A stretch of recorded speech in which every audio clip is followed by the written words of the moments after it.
Study Bell, belajar daring lewat YouTube. Belajar menyenangkan mengenai rangkuman materi, pembahasan materi, kumpulan soal, informasi pendidikan.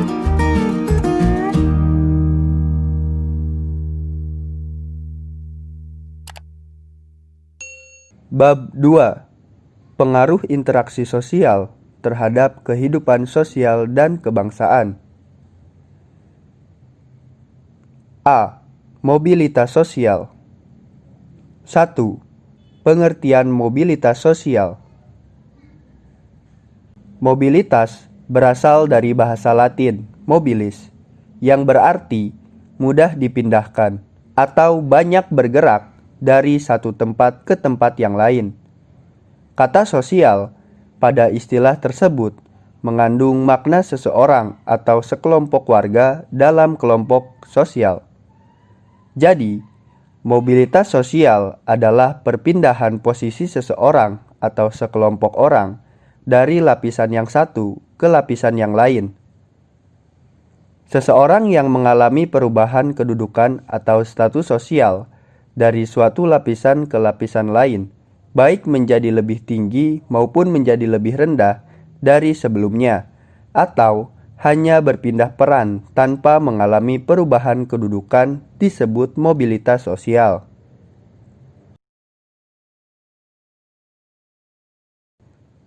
Dua. Bentuk-bentuk mobilitas sosial. A. Mobilitas vertikal. Mobilitas sosial vertikal adalah perpindahan seseorang atau kelompok dari suatu kedudukan sosial ke kedudukan sosial lain yang tidak sederajat, baik pindah ke tingkat yang lebih tinggi atau social climbing, maupun turun ke tingkat lebih rendah atau social sinking. 1. Mobilitas vertikal ke atas atau social climbing. Social climbing adalah mobilitas yang terjadi karena adanya peningkatan status atau kedudukan seseorang, atau naiknya orang-orang berstatus sosial rendah ke status sosial yang lebih tinggi.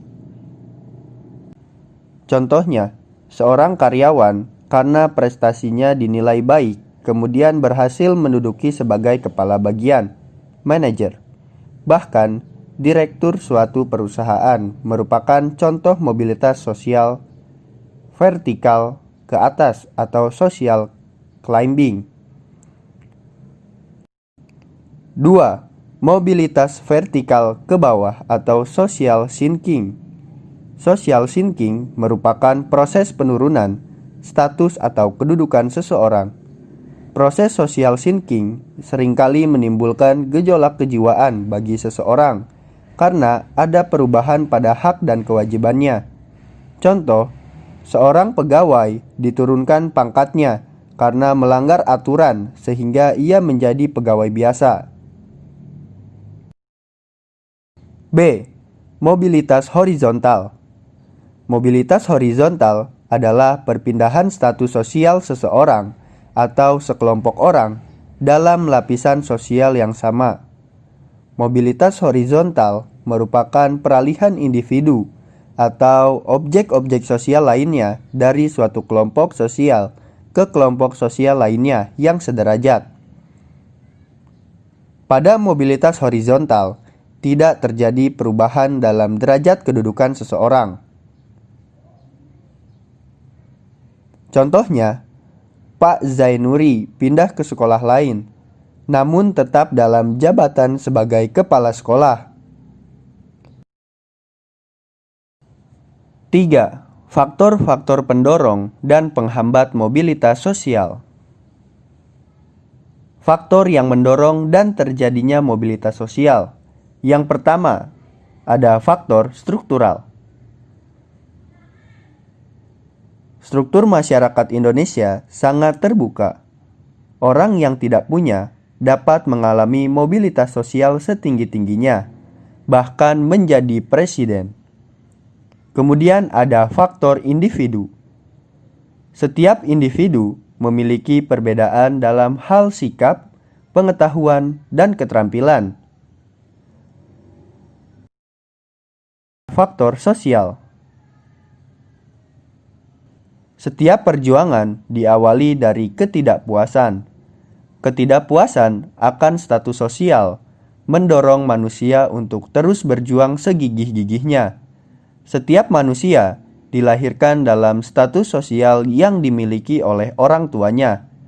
Saat ia dilahirkan, tidak ada satupun manusia yang dapat memilih status. Apabila ia tidak puas dengan kedudukan yang diwariskan oleh orang tuanya, ia dapat mencari kedudukannya sendiri di lapisan sosial yang lebih tinggi. Kemudian, yang keempat, ada faktor ekonomi. Keadaan ekonomi dapat menjadi pendorong terjadinya mobilitas sosial.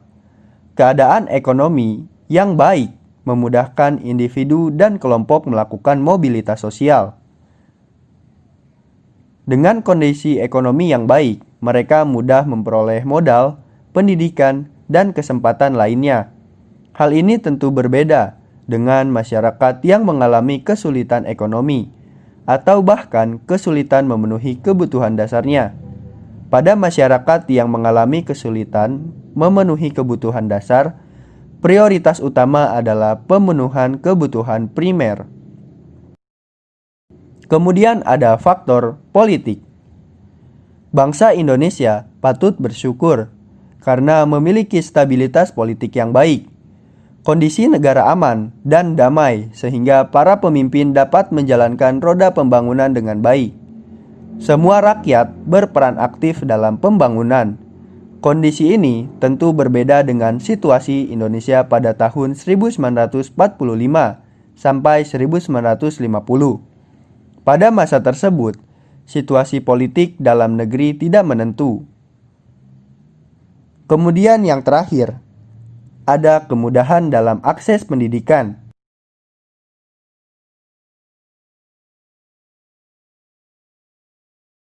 Jika pendidikan berkualitas mudah didapat, tentu mudah juga bagi orang untuk melakukan pergerakan atau mobilitas dengan berbekal ilmu yang diperolehnya. Sebaliknya, kesulitan dalam mengakses pendidikan yang bermutu menjadikan orang tak menjalani pendidikan yang bagus, serta sulit untuk mengubah status karena kurangnya penguasaan ilmu pengetahuan. Kemudian ada faktor-faktor penghambat mobilitas sosial sebagai berikut. A. Kemiskinan. Faktor ekonomi dapat membatasi mobilitas sosial. Bagi masyarakat miskin, mencapai status sosial tertentu merupakan hal sangat sulit. Salah satu penyebab kemiskinan adalah pendidikan yang rendah. Masyarakat yang berpendidikan rendah berpengaruh terhadap kualitas sumber daya manusia. Akibatnya, tingkat kemudahan untuk mendapatkan pekerjaan terbatas. B. Diskriminasi. Diskriminasi berarti pembedaan perlakuan karena alasan perbedaan bangsa, suku, ras, agama, dan golongan. Hal ini tentu mempersulit mobilitas sosial rakyat Indonesia. 4. Saluran-saluran mobilitas sosial. Berikut ini merupakan contoh saluran-saluran mobilitas sosial. A. Pendidikan. B. Organisasi politik. C. Organisasi ekonomi. Dan yang terakhir, organisasi profesi. 5. Dampak mobilitas sosial. Dampak positif terjadinya mobilitas sosial. Mendorong seseorang untuk lebih maju. Kemudian mempercepat tingkat perubahan sosial. Dan yang terakhir, meningkatkan integrasi sosial. Kemudian dampak negatif dari mobilitas sosial dalam kehidupan bermasyarakat. Yang pertama, terjadinya konflik. Kedua, gangguan psikologis. Kekayaan dan keanekaragaman masyarakat Indonesia, baik suku, agama, ras, pekerjaan, dan lain-lain, menunjukkan bahwa masyarakat Indonesia itu bersifat plural. Kata plural berasal dari bahasa Inggris yang artinya jamak, sedangkan pluralitas berarti kemajemukan. Pluralitas masyarakat Indonesia memiliki arti yang sama dengan kemajemukan masyarakat Indonesia. Selain istilah pluralitas, kalian juga menemukan istilah lain yang berhubungan dengan keragaman, yakni multikultural. Multikultural berasal dari kata multi yang berarti banyak atau lebih dari dua, dan culture yang artinya kebudayaan. Masyarakat multikultural adalah masyarakat yang memiliki lebih dari dua kebudayaan. Masyarakat multikultural tersusun atas berbagai budaya yang menjadi sumber nilai bagi terpeliharanya kestabilan kehidupan masyarakat pendukungnya. Keragaman budaya tersebut berfungsi untuk mempertahankan identitas dan integrasi sosial masyarakatnya. 1. Perbedaan agama. 2. Perbedaan budaya. 3. Perbedaan suku bangsa. 4. Perbedaan pekerjaan. 5. Peran dan fungsi keragaman budaya. C. Konflik dan integrasi dalam kehidupan sosial. 1. Konflik dalam kehidupan sosial. A. Pengertian konflik. Menurut Kartono, konflik merupakan proses sosial yang bersifat antagonistik dan terkadang tidak bisa diserasikan karena dua belah pihak yang berkonflik memiliki tujuan, sikap, dan struktur nilai yang berbeda yang tercermin dalam berbagai bentuk perilaku perlawanan, baik yang halus, terkontrol, tersembunyi, tidak langsung, terkamuflase maupun yang terbuka dalam bentuk tindakan kekerasan. B. Faktor-faktor penyebab konflik sosial. 1. Perbedaan individu. 2. Perbedaan latar belakang kebudayaan. 3. Perbedaan kepentingan. 4. Perubahan-perubahan nilai yang cepat. C. Akibat-akibat konflik sosial. Berikut ini merupakan akibat terjadinya konflik sosial. 1. Meningkatnya solidaritas sesama anggota kelompok. 2. Retaknya hubungan antar individu atau kelompok. 3. Terjadinya perubahan kepribadian para individu. 4. Rusaknya harta benda dan bahkan hilangnya nyawa manusia. 5. Terjadinya akomodasi, dominasi, bahkan penaklukan salah satu pihak yang terlibat dalam pertikaian. D. Cara menangani konflik. Terdapat 5 cara yang biasanya digunakan individu atau kelompok dalam menyelesaikan konflik sosial. Yang pertama, menghindar. 2. Memaksakan kehendak. 3. Menyesuaikan kepada keinginan orang lain. 4. Tawar-menawar. 5. Kolaborasi. Kemudian ada integrasi sosial. Faktor-faktor terbentuknya integrasi. Integrasi sosial adalah proses penyesuaian unsur-unsur yang berbeda dalam masyarakat sehingga menjadi satu kesatuan.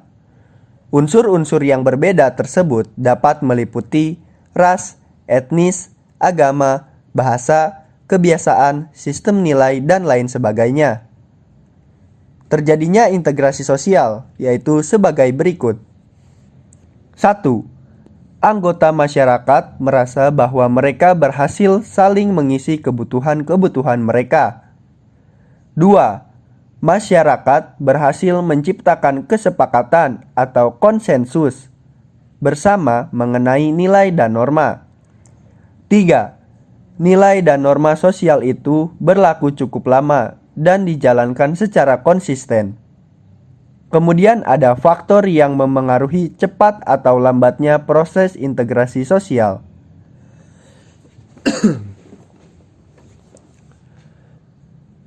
1. Homogenitas kelompok. Pada masyarakat yang homogenitasnya rendah, integrasi sangat mudah tercapai. Demikian juga sebaliknya. 2. Besar kecilnya kelompok. Jumlah anggota kelompok memengaruhi cepat lambatnya integrasi karena membutuhkan penyesuaian di antara anggota. 3. Mobilitas geografis. Semakin sering anggota suatu masyarakat datang dan pergi, semakin besar pengaruhnya bagi proses integrasi. 4. Efektivitas komunikasi. Semakin efektif komunikasi, semakin cepat pula integrasi anggota-anggota masyarakat tercapai. Kemudian ada bentuk-bentuk integrasi sosial. 1. Integrasi normatif. Integrasi yang terjadi akibat adanya norma-norma yang berlaku di masyarakat. Contoh, masyarakat Indonesia dipersatukan dengan semboyan Bhinneka Tunggal Ika. 2. Integrasi fungsional, yaitu integrasi yang terbentuk sebagai akibat adanya fungsi-fungsi tertentu dalam masyarakat. Sebagai contoh, Indonesia yang terdiri dari berbagai suku mengintegrasikan dirinya dengan melihat fungsi masing-masing. Suku Bugis melaut, suku Jawa bertani, Minang pandai berdagang. 3. Integrasi koersif, yaitu integrasi yang dilakukan dengan cara paksaan. Hal ini biasanya dilakukan bila diyakini banyaknya akibat negatif jika integrasi tidak dilakukan. Proses integrasi dilakukan melalui dua hal, yaitu asimilasi dan akulturasi.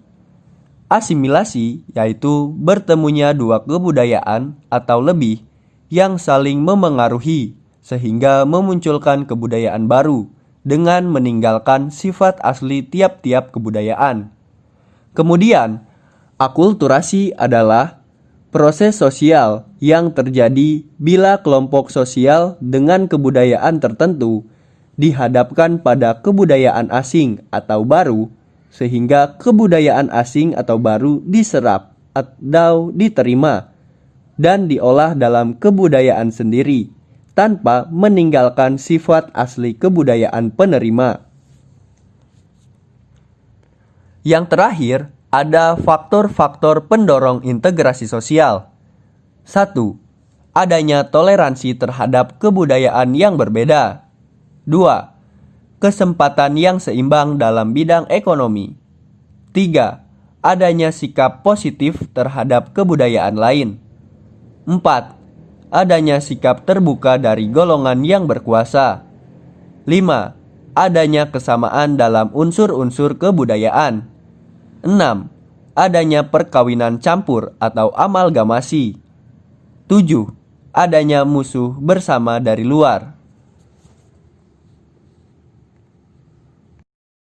Oke semuanya, untuk materi di video kali ini cukup sekian, dan jangan lupa like, komen, dan subscribe. Kemudian aktifkan loncengnya agar kalian mendapatkan updatean terbaru tentang video pembelajaran, rangkuman materi, dan informasi pendidikan yang kita sajikan di YouTube Study Bell.